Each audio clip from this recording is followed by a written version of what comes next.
The naughty list. A few years ago I did something terrible. Sometimes that I really wish I didn't. Something I can never take back. It all started when my ex-girlfriend, broke up with me. I know this might seem trivial and just a part of life and growing as a person. However, unfortunately for me, it had the complete reverse effect. I know you all will think I'm childish, and I just needed to take it on the chin and deal with it, and you'd be right. But I didn't. I just didn't. I was hurt. More than hurt, I was offended. Insulted. I mean, how could she? After everything I've done for her. It was me who gave her a place to live. It was me who helped her pay off her debts. It was me who helped her get a job. And she wants to throw it all back in my face? I wasn't going to allow that to occur unpunished. I know it was petty, and I was wrong. I was so very wrong. But you have to understand, I was desperate. I was hurting so deeply. It honestly felt as though my heart was aching. It was throbbing so hard I honestly thought at any point it would explode and kill me instantly. I know that sounds dramatic, and I'm honestly not looking for sympathy. I'm not. I don't deserve it. I'm not the victim here. Well, not anymore. I made sure of that. And I'm sorry. I'm so sorry. I wish I just took my own life instead, then maybe none of this would have ever happened. I was so down and furious. I couldn't even sleep. I was just so frustrated. I was angry. I honestly could feel my body shaking with rage. So I got up. And with hatred and darkness in my heart, I booted up my laptop. I wasn't and am not a stranger to the dark web. I've spent countless hours trying and failing to navigate it to quell my boredom. I only ever found the usual rabbit holes, falling into the typical drug and honey-trapped sites and forums. Lots and lots of forums. And although I didn't really know what I was looking for or even where to find it if I did, in truth, subconsciously I guess in some way, I knew. I just wanted her to hurt. I wanted her to hurt like she hurt me. I wanted her to feel the embarrassment I had felt and suffered at her hands. My original plan, although very distasteful and wrong of me, wasn't malicious in intent, at least not violent anyway. I just wanted to humiliate her like she had humiliated me. I still had photos and videos of her from our time together, personal, shall we say, videos and photos of her. And in my pent-up anger and depressed state, I thought it was a good idea and a just idea to use these against her. I see now I was wrong from the start, but I wish. Oh, how I wish I had just done that.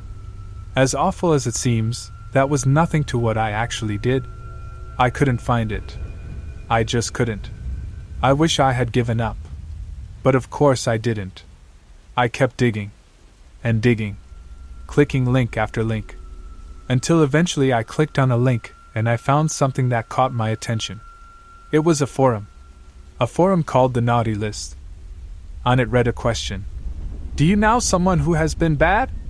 If so, maybe you should put them on the naughty list. Perfect, I thought. This has got to be it. I'll upload all my personal photos and videos on there, and maybe even link her social media, and we'll see who's laughing then. I thought about adding her address, but as she was back living with her family, even I drew the line there. And I know how noble. I am so pathetic. The forum wasn't what I expected, though. You couldn't just upload to their home page. There were different sections to it, or punishments, as they called it. I remember thinking how dramatic, how dumb and naive I was. There was several different sections. Elf on a Shelf, Krampus Cramps, and Frozen Fields, among others. Yeah, I know, very Christmassy, right? I thought so. It kind of made me chuckle. I guess that's why I just didn't think this was that serious. A schoolboy mistake. And as you all know, mistakes always have consequences. Anyway, with the sections, Elf on a Shelf kind of made me crack half a smile, but that's not what I went with. I chose something called Slay Snatcher. I don't know why I did. It was just kind of funny to me. After clicking on it, I had to wait a good minute and a half before this bright white page loads up, filled with a few black text boxes and text that read, Santa is waiting to write up his naughty list. Please fill in the details and he'll do the rest. Cute, I thought. I just thought it was kind of stupid. But that's what I did.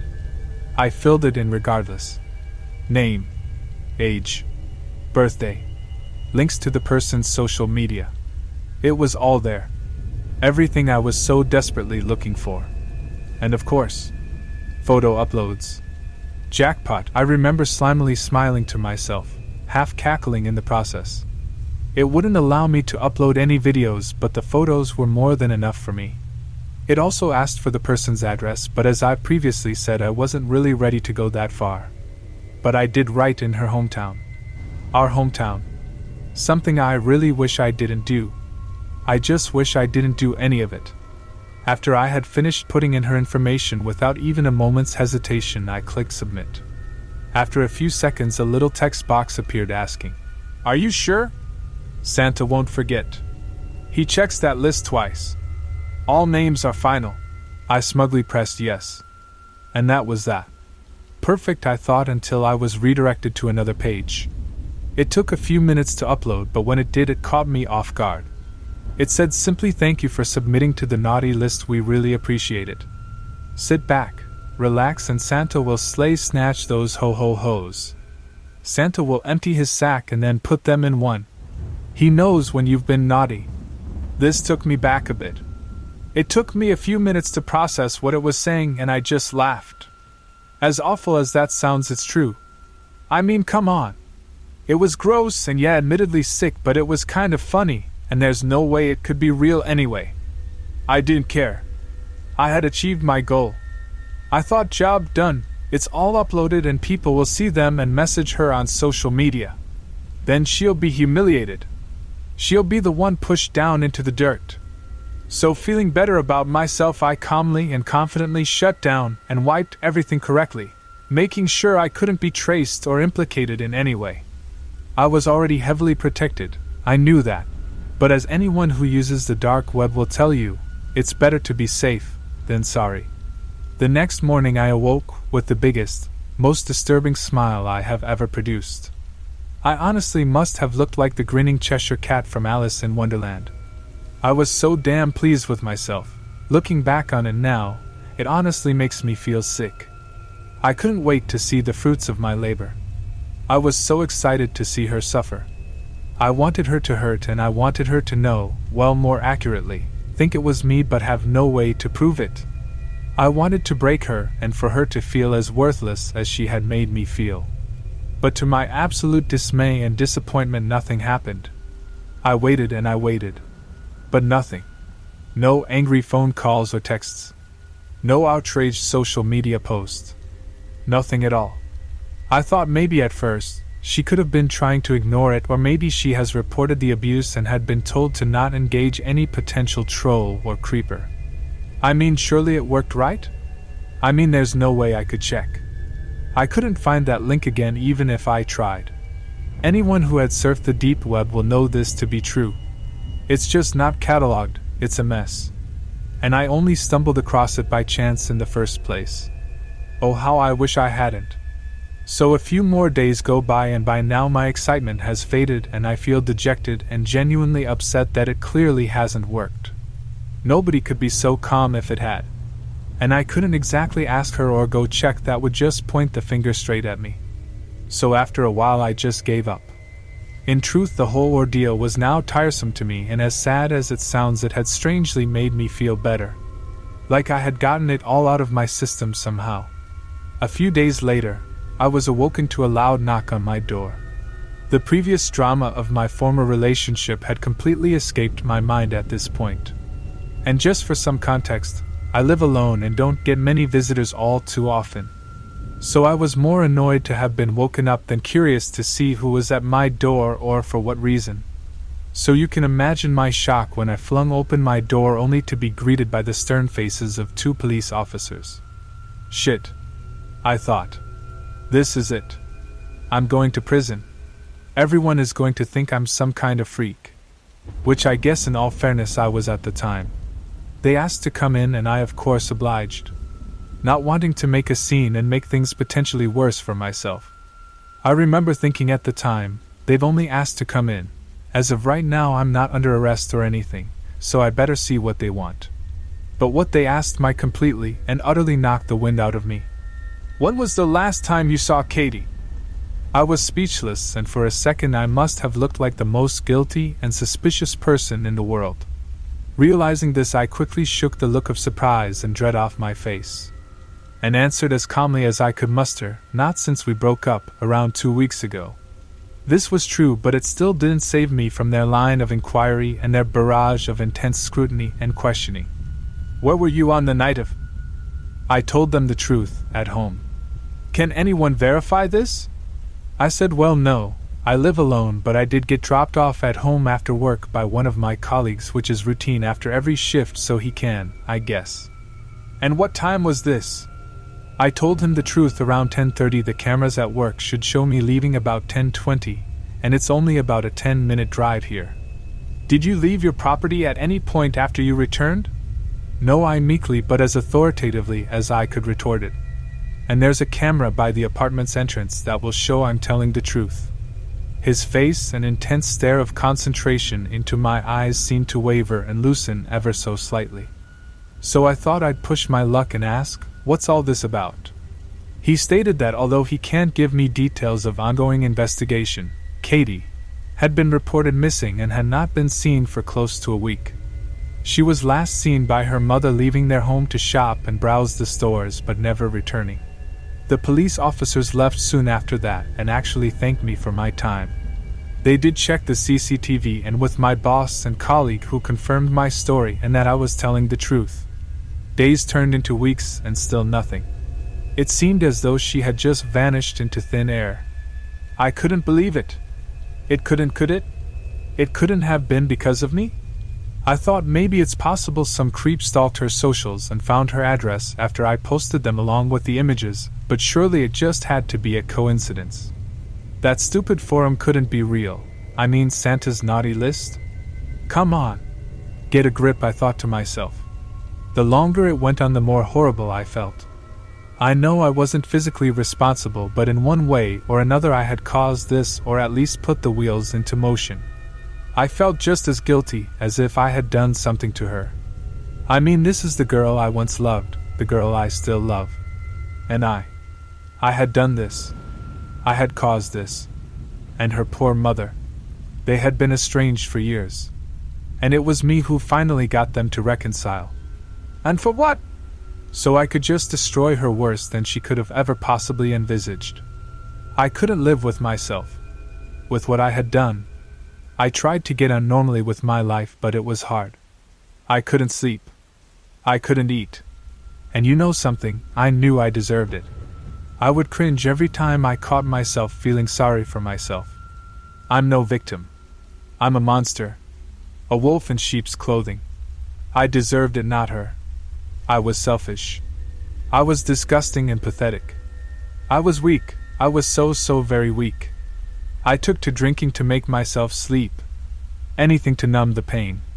Anything to get the image of her face and the sounds of her screams out of my head. I couldn't go to the police, how could I? If I confessed, my life was as good as over. Selfish as it was, I just didn't believe it would even help find her if I did. Maybe I was just being a coward, but it was hopeless. She was gone. I waited every morning for an update. No new information today. Update killed a little piece of me, each and every time. It was torture until one day. They did find her. But as I'm sure you all can already tell, this story doesn't have a happy ending. It was weeks. But she was eventually found in an old abandoned factory in the outskirts of the next town over. I just couldn't believe it. I could feel my throat tighten to the point I was struggling to breathe when I heard the news. Please no, I thought. In my head I was begging and pleading with whatever could hear me, that it must be some kind of mistake. A mix-up. That it couldn't be down to me. But unfortunately it was no mix-up. There are no mistakes when you answer yes, I'm sure. I wanted her to suffer. And I guess I got my wish. She was found stuffed down one of the now defunct chimneys. Her body was stuffed inside a sack. A toy sack. I couldn't believe it. I felt sick. I feel sick thinking about it now. This must be some kind of sick joke, I kept trying and failing to convince myself. I felt my body tremble. She was found completely naked. Her body had badly deteriorated at this point. But they knew it was her. They knew because stuffed into her eye socket was a small piece of paper. A small piece of paper. That read, "Naughty list, Katie, you should have been good." I blacked out. I collapsed where I was standing and I hit my head pretty hard. When I regained consciousness, I hoped, I prayed it was just a bad dream. But of course it wasn't. It was real. It was all real. And it was all because of me, and I'm sorry, Katie. I'm so sorry. I'm sorry for what they did to you. I'm sorry for what I did to you. I have to live with the guilt every day. Not a day goes by that I don't think about confessing or ending up my own life. In some sick way, I sometimes think that would make up for it, or at least make us somewhat even somehow. Even though I know that would be impossible. I can't imagine what they did to you. What they put you through. I can't imagine the fear and terror you must have felt. I can't imagine your final thoughts or how confused or alone you must have been. Nothing will ever make up for the torture I subjected the girl I once loved and cherished to. All because of my own ego and misguided sense of pride and self-worth. I wish I could take it all back. I really do, but I can't, and that will sadly never be able to change.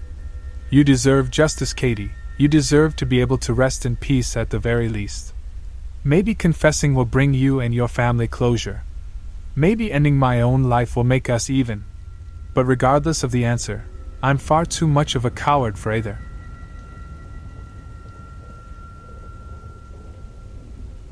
My roommate joined a deep web cult. I'm a student at Bridgewater State in Massachusetts. I share a dorm with my roommate Wallace. We both major in computer science, and that's all we've ever talked about on the rare occasions that we actually speak to one another. We don't have much else in the way of common ground. You see, Wallace is an odd guy. He's very socially awkward and doesn't have many friends, if any at all. I've only ever seen him talking to his professors, and one time, the janitor. It's safe to say that Wallace is a recluse. Because of this, I don't know much about him. I would love for the guy to open up more, but I'm not sure how to go about doing that. Besides, I have enough on my plate as it is between exams and the struggle of day-to-day finances. As cliché as it might sound, ramen is a popular meal on campus. Another one of Wallace's quirks is his obsessive-compulsive nature. He conducts himself in a very specific manner, and has his daily routine mapped out to a T. It never changes. When he wakes up, he brushes his teeth, making sure to gargle and spit exactly 3 times. He then puts on a striped shirt followed by khaki pants. His wardrobe never changes. He always arrives to class 5 minutes early and turns in his assignments a day before they are due. This is how it's always been. How do I know all of this? Well, being a socially awkward hermit, Wallace didn't tell me these things. I don't think he's even aware that his routine is a byproduct of OCD. I'm not claiming to know exactly what causes Wallace's actions, but I do minor in psychology. It's just something I've picked up on during the 2 years I've lived with the guy. It's almost impossible not to notice. Knowing Wallace's usual behavioral patterns, I noticed that something wasn't right. He began sleeping in his clothes, not brushing his teeth, and not passing in his assignments on time. Eventually, he stopped sleeping in our dorm altogether. After over a day of not seeing him, things started looking grim. Despite not knowing Wallace all that well, I became worried. Depression and suicide rates are at an all-time high for our age group. I didn't want the poor guy to do something stupid. That worry justified me hacking into his laptop to see what he'd been up to. It was the only thing I could think to do. In finding his laptop and turning it on, I felt like a fool. The thing was as clean as a whistle, at least to my eyes. You see, though I pride myself in my tech know-how, Wallace is far more adept in the field. It was safe to say that I wouldn't find a shred of evidence as to where he might be, or what he'd been doing. No journal entries, no browsing history, no nothing. Feeling anxious, I thought about any other potential ways to continue my hunt for the truth. That's when something clicked. Like I said before, I sometimes saw Wallace talking to the janitor in the halls. He was the only person I had ever seen him speak with at length. It was possible that he would know something about Wallace's state of affairs. Later that night, I exited my dorm and wandered the halls. Eventually I found Chuck, the janitor. I tried to be gentle when confronting him, as he had his back to me and was known to be hard of hearing. Still, when I tapped him on the shoulder, he jumped. "Holy cheese balls, you nearly scared me half to death." Chuck laughed through his bushy, gray mustache. "What can I do for you, son?" I told Chuck about my predicament and how I was concerned for Wallace, having not seen him in a while. Chuck's happy expression transformed into a look of unease and tension. He seemed to know a bit more than I did. "Well, here's the thing. Wallace is a good kid and we do chat from time to time. I happen to know where he might be, but I wouldn't feel comfortable blurting out the details of his social life to anyone who asked, even if you are his roommate." Social life? Wallace didn't have a social life. I pressured Chuck into letting me in on the secret. I really laid it on thick, expressing a great deal of concern for Wallace's well-being. Being the nice, old janitor that Chuck is, he eventually gave in. Okay. I understand. Just please don't tell him that I told you, okay?" I nodded, eagerly awaiting for him to reveal Wallace's whereabouts. Wallace has been feeling really down lately. He's got no one to talk to but me. The kid wanted some friends. People that he could hang out with and talk to, you know? I listened closely for the details I so desperately sought after. So Wallace went on something he called, what was it? The deep web. On there he found a group of people. They called themselves the Clan of the Red Wolf or something like that. They invited him to one of their meetings. That's probably where he is right now. He seemed pretty excited when he told me about it. In fact, it's all he's been talking about for the past week. There. That was it. That was the bit of info I needed. The key to finding Wallace. I thanked Chuck and gave him a goodnight wave as I ran back to my dorm room. From the sounds of it, Wallace got himself involved with another group of people who share in his interests, and eventually they invited him to hang out in real life. I had their quirky name. The Clan of the Red Wolf. And that's all I needed to find them on the deep web myself. Soon enough, I would be able to find my missing roommate. It took quite a while, but I finally managed to find a deep web forum pertaining to the so-called clan. It contained nothing but a description and a series of videos. Here is the description as it appeared on the site. "Welcome to your new belief system. We are the Clan of the Red Wolf, and we're here to help. There are 7 educational videos on this site, each tailored to a specific belief that we want to share with you. You are asked to watch these programs to understand our doctrine. If you make it to the last one, you will be invited into our den. Good luck." The summary was bizarre, but nothing less than what I'd expected. Scrolling further, I noticed that all of the videos were titled similarly, Day 1, Day 2, and so on. Naturally, I watched them. The whole series reminded me of old war propaganda. It was made in the style of a vintage cartoon, starring a wolf as the main focus. Not a normal wolf, but a cartoon caricature version of one. Picture a character similar to Wile E. Coyote. In each video, the wolf learned a new clan value from the campy, male narrator. Not unlike old cartoons, the wolf comically goes against the narrator's wishes and suffers the consequences before learning his lesson. Every video ends with the narrator saying, "Join the pack. You never have to feel alone again." I guess that was the selling point for Lonely Wallace. I will share with you a bit of the transcript from each video along with any points of interest. Video 1: Wildlife. Treat flora and fauna with dignity and respect. They're people too. Trees provide you with the air you breathe and animals share the earth with you, keeping you from being alone. They deserve more than you ever will. Asterisk Wolf relieves himself on tree. Tree falls on top of him, crushing his head and revealing the blood and brain matter inside asterisk. Video 2: Thicker than blood. Your blood is the most important material in your earthly vessel. The clan requires a sample upon joining our order. This is a requirement for all pledges. Our blood must flow as one for us to work together and save the planet. Wolf enters a room full of cloaked figures, presumably clan members. All members are in line, giving blood samples. The wolf refuses to have his blood drawn and walks away. A cloaked figure sneaks up on him and slices his throat with a dagger. Video focuses on the wolf bleeding out for a few moments before fading to black. Video 3, Obey or Suffer. Remember what happened to our friend when he didn't give his blood to the cause. He didn't obey our order's rules, so he had to suffer the consequences. Remember, the clan's laws are important. You must obey or perish. Trust me, it's worth it. Shows the wolf bleeding out again, only now a few cloaked figures are on top of him, stabbing his corpse repeatedly. Video 4, Vow of Secrecy. The clan of the Red Wolf is often misunderstood.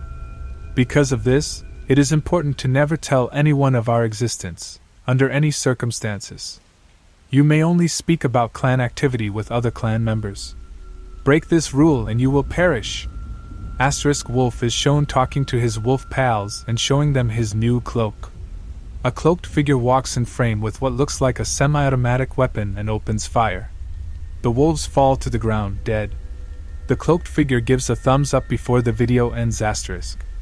Video 5, Learn and Understand. If you're allowed into our inner sanctum, you will be greeted with knowledge. We abide by the word of the Red Wolf and you will too.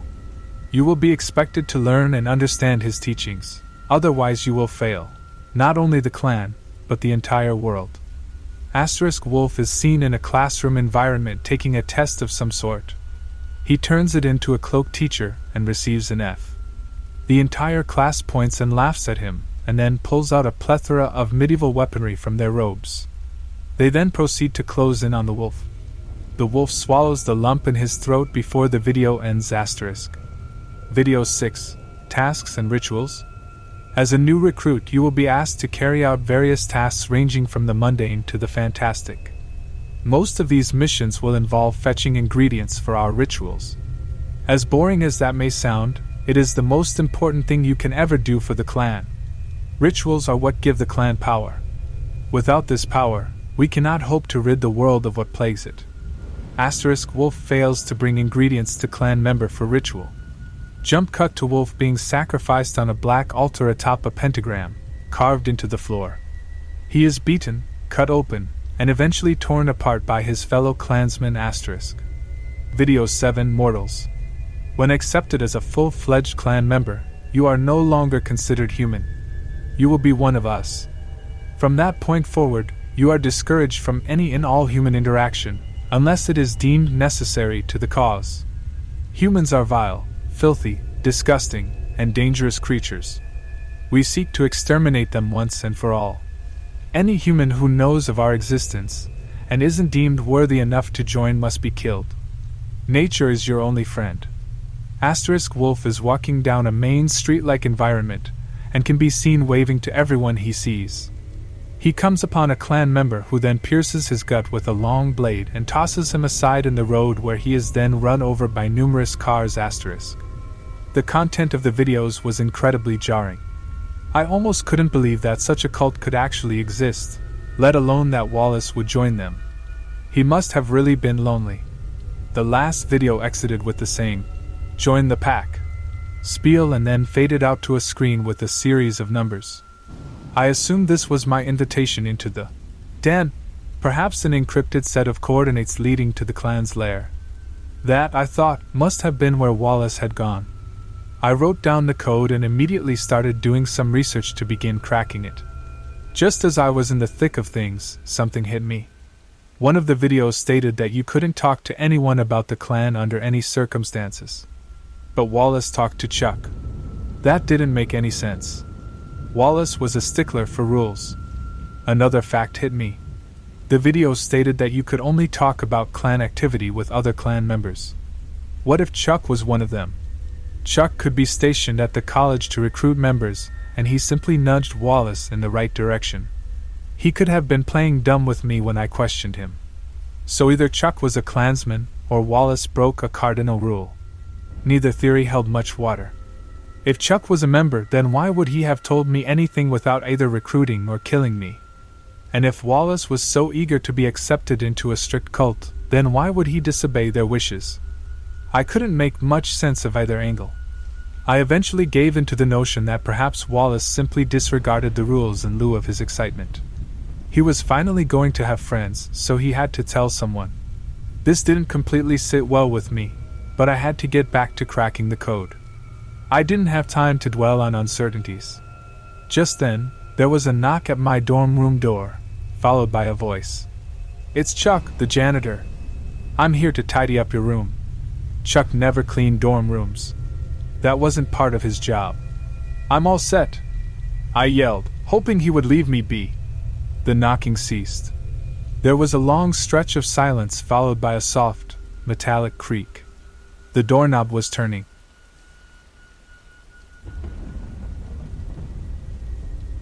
Immediately, I noticed it was a live stream video. The camera was pointed on a blue, suede armchair in an otherwise empty, white-walled room lit only by a single, overhead, fluorescent light.